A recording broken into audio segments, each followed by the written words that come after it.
Congratulations to Jaron Ennis. He knocked out Eyubov in the 4th round. He looked tremendous doing it. He went to the body and went to the head. Usually, young guns in the game head hunt all night instead of going to the body. However, on the other hand, Jaron Ennis seemed to be very schooled. And with his talent and the fact that he's also schooled, he's going to be a huge threat in the welterweight division. Ironically, on the show Split Decision, boxing debate / talk show that is exclusive on Akhi TV every Sunday live, we talked about the awards of 2019 and I gave the prospect of the year to Jaron Ennis. On the other hand, Professor Nim gave it to Virgil Ortiz. So funny enough, I compared him to Roy Jones when I put Professor Nim on Jaron Ennis because he was familiar with the name. However, he had never seen him before. And he was obviously very impressed after I showed him. So that being said, not too long after, his own promoter / manager came out stating that he's like the Roy Jones of today. And that's huge praise by his manager / promoter, because y'all got to keep in mind, Roy Jones is the most gifted fighter of all time. And how packed the welterweight division is today, he is going to need to be a Roy Jones if he planning on going through that storm. Because only Roy Jones could survive that storm. The truth storm, the buzz storm. So I say that because it ain't like we needed any more talent at the welterweight division. But we're not complaining. Getting a Jaron Ennis, a fighter that's hungry, a prospect that will be around in the years to come. So that being said, just like when Keith Thurman hit the scene, just like when Errol Spence hit the scene, they called out the biggest name in the division. And that's what Jaron Ennis did. However, there is no higher level than pound for pound #1 Terence Crawford and Errol the Truth Spence. I mean, there is no higher level than that beside Floyd Money Mayweather, right? I mean, they that elite. So if you're planning on fighting them, you have to be as good as Roy Jones at least if you planning on going through both of them guys. But even a poor version of Roy Jones might still do the job. Not against Errol and Bud, but against a lot of these welterweights. So it is a packed division. However, Jaron Ennis has the talent.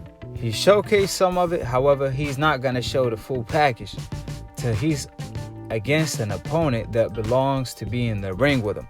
Obviously, 25 opponents or up to 25 opponents turned down a fight or the opportunity to face him tonight for good reasons. So before he gets the Terence Crawfords of the world or the Errol Spence, he at least needs to fight a top 10. I believe Virgil Ortiz is a perfect opponent because Virgil Ortiz called out Keith Thurman. Virgil Ortiz is one of the best prospects in the world. In my opinion, Jaron Ennis, on the other hand, is the best prospect in the world. So it only makes sense for them to fight each other. And it's actually going to make a lot of dollars too, because it's an intriguing matchup. And the winner of that deserves a title shot or at least a big name, because at the welterweight division, you don't have to land a title shot for you to have a big fight, because a Danny Garcia, a Sean Porter, a Ugas, all these fights are big fights for Ennis till he can actually grab a strap, because only 3 fighters hold straps at the welterweight division, which is the Truth Errol Spence, Manny Pacman Pacquiao, and Terence the Bud Crawford. So to have a talent like Roy at the welterweight division, I mean, Jaron Ennis has all the hype and all the backing behind him. He just needs the opponents. In my opinion, it's going to be a couple years till he actually get a title shot. Just seeing how good he is, because he's not going to get a title shot that easy. That's how usually it goes for fighters that's that talented. That's that cold reality in boxing. The only way Jaron Ennis could get a title shot is defeat a top 10 fighter, become a mandatory, be the mandatory for almost a year, then get your title shot. That's the only way Jaron Ennis could fight for a title, in my opinion, because he has the talent. And even though he does have the talent, and even though he does want to step up, he's really not ready for the Terence and the Errol Spences of the world. He needs to fight a top 10 fighter. And what better opponent than Virgil Ortiz if Virgil Ortiz is willing to fight as Jaron Ennis? I'm looking for that fight. I'm looking forward to see if that fight can actually take place. And if it does, we will cover it and we will be there. That being said, if you're tired of being a casual fan and you want to become a hardcore boxing fan and graduate from the Akhi University, then attend the Akhi University. All you have to do is subscribe below for free if you're trying to get smart about a minute. If you're trying to get dumb about a second, don't, and listen to these casual fans /old media.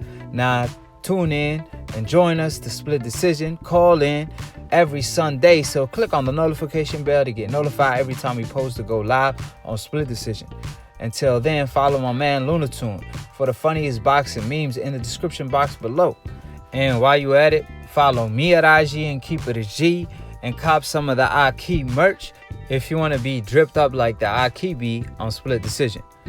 Till then, to be continued on the next episode of Akhi TV. Peace, and we out here.